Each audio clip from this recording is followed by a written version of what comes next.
Hello friends, do not disturb channel पर आपका स्वागत है। आज हम देखने वाले एक लड़का वीरान हुए शहर में कैसे सरवाइव करता है। कहानी की शुरुआत में हम दिखाई देता है एक लड़का जिसका नाम एडी था। वह बचपन से अपनी मां के साथ रहता था। महामारी के कारण उसकी मां भी मर गई, पर वह इसी वजह से वह सरवाइव कर सका क्योंकि उसके अंकल बचपन से उसे सर्वाइवल की किताबें भेजते रहते थे और इन्हीं किताबों की वजह से आज एडी सरवाइव कर पा रहा था। अब वह अपने घर में नहीं रहता क्योंकि उसका घर कबाड़ बन चुका था। न केवल उसका घर बल्कि यहाँ सबके घर ऐसे ही हो गए थे। चीजें इतनी खराब हो चुकी थीं कि वह अपने घर के बाहर बने एक छोटे बंकर में रहता था। उसके पास कुछ खाने पीने का सामान था, लेकिन यह ज्यादा दिन चलने वाला नहीं था। इसीलिए वह हर रोज अपनी साइकिल पर आसपास के इलाकों का दौरा करने जाता था। खाने और जरूरी सामान की तलाश में घरों के अंदर लाशें मिलना अब उसके लिए कॉमन बात हो गई थी। एडी भी अपने इलाके में अकेला इंसान था और उसने अपने पूरे इलाके को सर्च कर लिया था। उसे लगता था कि उसके इलाके में जो भी जरूरी चीजें थीं वे सब खत्म हो चुकी हैं। उसके पास केवल एक साइकिल थी और वह दूर नहीं जाना चाहता था क्योंकि उसे डर था कि अगर वह ज्यादा दूर गया और कोई इंसान मिल गया तो वह उसे भूख के कारण मार सकता है। बेचारा अपनी जिंदगी से बहुत बोर हो चुका था। वह टाइम पास के लिए अपने मोबाइल फोन का भी इस्तेमाल नहीं कर सकता था क्योंकि दुनिया में बिजली नहीं थी और बिजली बनाने वाले भी नहीं थे। उसने जितनी किताबें उसके पास थीं सब पढ़ ली थीं और अब वह अपना टाइम पास करने के लिए गार्डनिंग करता था। बहुत मेहनत के बाद वह कुछ सब्जियां उगाने में सफल हो गया था और इसीलिए वह बहुत खुश था। रात में वह चांद के नीचे लेटा हुआ था, तभी अचानक उसे कुछ अजीब आवाजें सुनाई दी। वह डर कर वापस अपने बंकर में चला गया। सुबह अपने रूटीन के अनुसार वह अपनी साइकिल लेकर जरूरी सामान की तलाश में निकल पड़ा। उसे एक घर की छत पर एक छोटा सोलर पैनल मिला, जिसे देखकर वह बहुत खुश हुआ।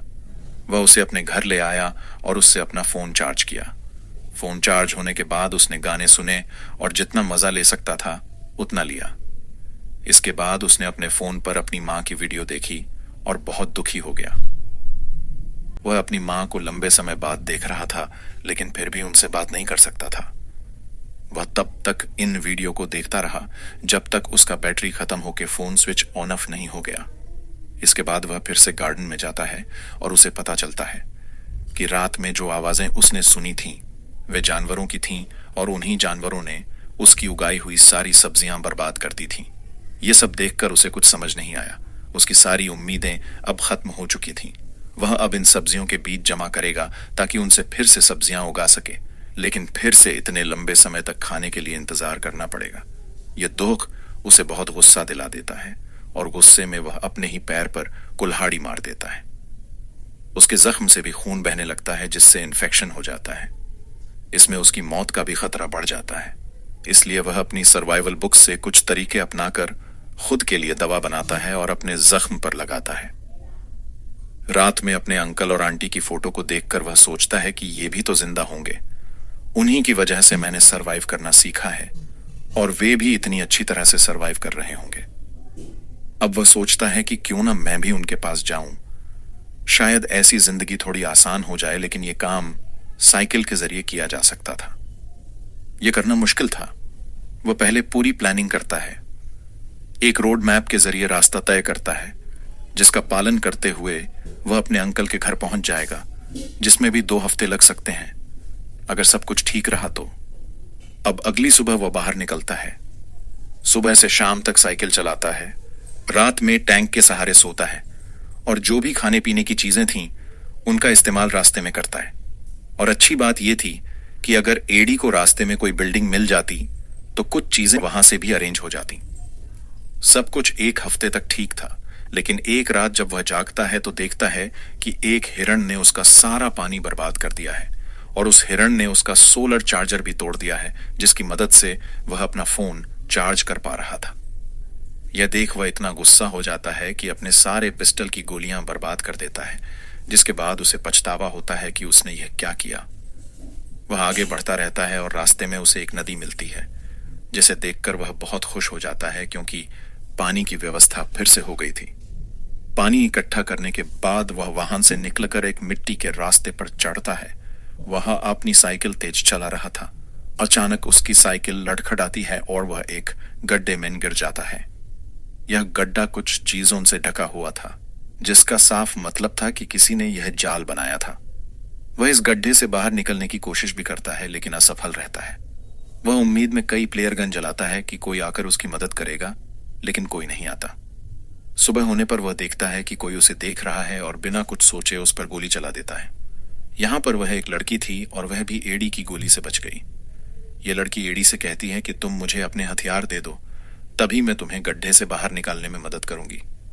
पहले एडी उसकी बात नहीं सुनता, लेकिन जब उसे लगता है कि उसके पास कोई और विकल्प नहीं है, वह उस लड़की को बंदूक दे देता है। लेकिन वह इतना मूर्ख नहीं था कि वह लड़की को गोलियों के साथ बंदूक दे और लड़की उसे मार दे।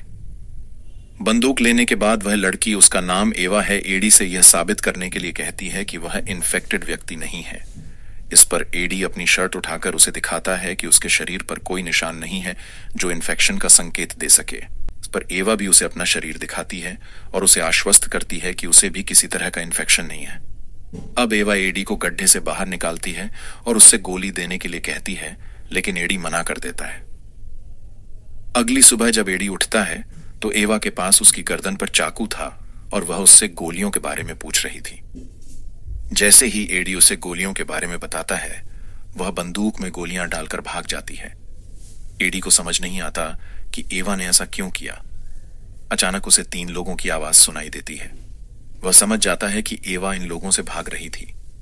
इन तीनों लोगों के पास हथियार थे और वे सभी बहुत क्रूर लग रहे थे। एडी खुद को बचाने के लिए घास के अंदर छिप जाता है, जबकि दूसरी ओर एवा पेड़ के ऊपर खड़ी थी। उसने इन तीनों पर बंदूक तान रखी थी, जबकि ये लोग एडी के कैंप को देख चुके थे।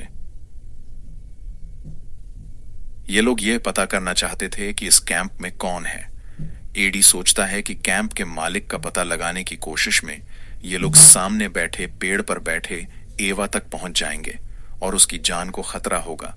इसलिए वह जल्दी से कुछ फूलों की मदद से अपने शरीर पर इन्फेक्शन जैसे निशान बनाता है और ऐसी जगह जाकर लेट जाता है जहां से वे उसे देख सकते हैं। जब ये लोग उसके पास आते हैं तो सोचते हैं कि एडी इन्फेक्शन के कारण मर चुका है। यानी एडी का प्लान काम कर गया, क्योंकि इन लोगों को कैंप के बारे में जानने के बाद वहां से चले गए। एडी और आवा ने दोबारा अपना कैंप लगा लिया और यहीं एडी को पता चलता है कि आवा गर्भवती है। वह आवा से उसके पति के बारे में पूछता है, जिस पर वह बताती है कि उसकी मृत्यु हो चुकी। जान बचाने के लिए वे दोनों एक खंडहर में जाकर छिप जाते हैं। एडी कहीं दूर से 2 साइकिलों का इंतजाम करता है और यह तय करता है कि अब वह आवा को भी अपने साथ ले जाएगा। आधा रास्ता एडी तय कर चुका था और अब वह एडी के चाचा के पास जा रहा था। वहां जाने में सिर्फ 1 हफ्ते का समय लगना था, लेकिन आवा उसके साथ जाने के लिए तैयार नहीं थी, क्योंकि उसके अनुसार एडी के चाचा के रहने वाली जगह बिल्कुल भी सुरक्षित नहीं थी। लेकिन एडी को अपने चाचा पर पूरा भरोसा था और वह आवा से कहता है कि अगर तुम मेरे साथ नहीं चलना चाहती तो कोई बात नहीं, लेकिन मैं आवा को जरूर जाऊंगा, क्योंकि उसके पास कोई और विकल्प नहीं था। वह भी मान जाती है। दोनों निकल पड़ते हैं। आवा को साइकिल ठीक से चलानी नहीं आती थी, इसलिए समय काफी लग रहा था, लेकिन एडी ने उसका पूरा साथ दिया। अब उनका रूटीन यह था कि वे दिन भर साइकिल चलाते थे, थोड़ा बहुत शिकार कर लेते थे और रात को अपना शिकार पकाकर खा लेते थे, क्योंकि पहले उनके पास जो खाना था वह 3 लुटेरों ने उनसे लूट लिया था। लेकिन एडी फिर भी खुश था, क्योंकि उसे आवा के रूप में एक साथी मिल गया था। एडी को आवा से लगाव हो गया था, इसलिए अब उसे सब कुछ सुंदर लगने लगा था। लेकिन वह इस बात से अनजान था कि वे 3 बुरे आदमी भी एडी का पीछा कर रहे। वह आवा का बहुत ख्याल रख रहा था, इसलिए आवा को भी उससे लगाव होने लगा था। रास्ते में आवा और एडी को एक तालाब मिलता है। एडी तालाब में तैरने के लिए कूद जाता है। जब वह तैरकर बाहर आता है तो उसके सामने उसे उन 3 लोगों का एक साथी दिखाई देता है, जो उससे आवा के बारे में पूछता है और कहता है कि हमें तुमसे कोई मतलब नहीं है, तुम बस हमें आवा के बारे में बता दो और आवा को हमारे हवाले कर दो। हम आवा को मारेंगे नहीं, क्योंकि आवा उनके लिए एक संसाधन की तरह काम कर रही थी। वे आवा के पैदा होने वाले बच्चों को खा जाते। एडी अब समझ गया था कि आवा इन लोगों से इसलिए भाग रही थी क्योंकि वे आवा को प्रताड़ित करते थे। वह आदमी फिर से एडी से बात करता है और कहता है कि अगर तुम्हें अपनी जान प्यारी है तो आवा को छोड़ दो, वरना हम तुम्हें मार देंगे, क्योंकि सर्वाइवल के खेल में कोई मुकाबला नहीं है। इतनी बुरी बातों के बावजूद एडी नहीं है और वह अपने मंजिल की तरफ बढ़ता रहता है। आखिरकार कुछ दिनों के सफर के बाद वे उसके चाचा के घर पहुंच जाते हैं और यहां पहुंचकर वह बहुत खुश था क्योंकि अब उसे सोने के लिए बिस्तर और खाने के लिए कुछ मिल रहा था। लेकिन एडी यहां बहुत चिंतित था क्योंकि उसने अब तक घर पर अपने चाचा को नहीं देखा था। जब वह घर से बाहर आता है तो उसका डर हकीकत में बदल जाता है। उसके चाचा भी मर चुके थे और घर के बाहर एक कब्र बनी हुई थी। उसकी आखिरी उम्मीद भी मिट चुकी थी। उसे अपने चाचा पर भरोसा था जिसके आधार पर उसने उन तीनों आदमियों से दुश्मनी मोल ली थी। अब एडी दुखी और इन सब बातों से परेशान हो जाता है। वह आवा के पास जाता है और उन आदमियों के बारे में सच्चाई पूछती। इस समय आवा कुछ नहीं छुपाती और बताती है कि जब उनके भाई उसे प्रताड़ित कर रहे थे तो उसने उन्हें मार डाला और भाग गई। ये तीनों लोग उन्हें लगातार पीछा कर रहे थे, लेकिन आवा ने एडी को कुछ नहीं बताया था। इसी वजह से उनके बीच झगड़ा। आवा लगातार रोती रहती है और एडी कुछ सामान लेकर घर से बाहर निकल जाता है, जहां उसका सामना उन तीनों आदमियों से होता है। तीनों आदमियों ने एडी पर बंदूक तान दी और कहा कि आवा को हमारे हवाले कर दो। अगर तुम चाहो तो हम आवा को बांट सकते हैं, क्योंकि यह इस नई दुनिया का नया नियम है। लेकिन एडी उनके गंदे इरादों में शामिल नहीं होना चाहता था।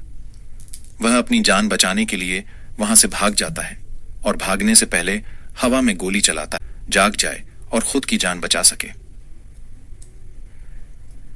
यहां जब एडी भागने की कोशिश कर रहा था तभी एक आदमी उसे पकड़ लेता है और उसे मारने ही वाला था कि कोई पीछे से आकर इस आदमी को मार देता। वह एडी की आंटी थी। अब सिर्फ 2 आदमी बचे थे।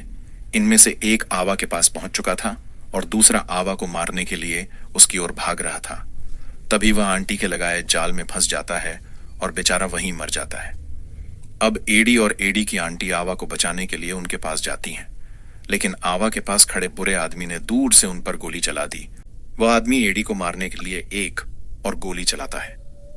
एडी वहां से भाग जाता है और मौके का फायदा उठाकर आवा पर अपना गुस्सा निकालने लगता है। वह उसके पेट में जोरदार लात मारता है। एडी, जो यह सब छिपकर देख रहा था, अब एक हल्की आवाज करके इस राक्षस का ध्यान भटकाता है और मौका पाकर आवा पीछे से तीर मारकर इस आदमी को मार देती है। आखिरकार उन सब के लिए खतरा खत्म हो जाता है और इस तरह आवा और उसकी आंटी एक परिवार की तरह साथ रहने लगते हैं और कहानी भी यहीं खत्म होती है।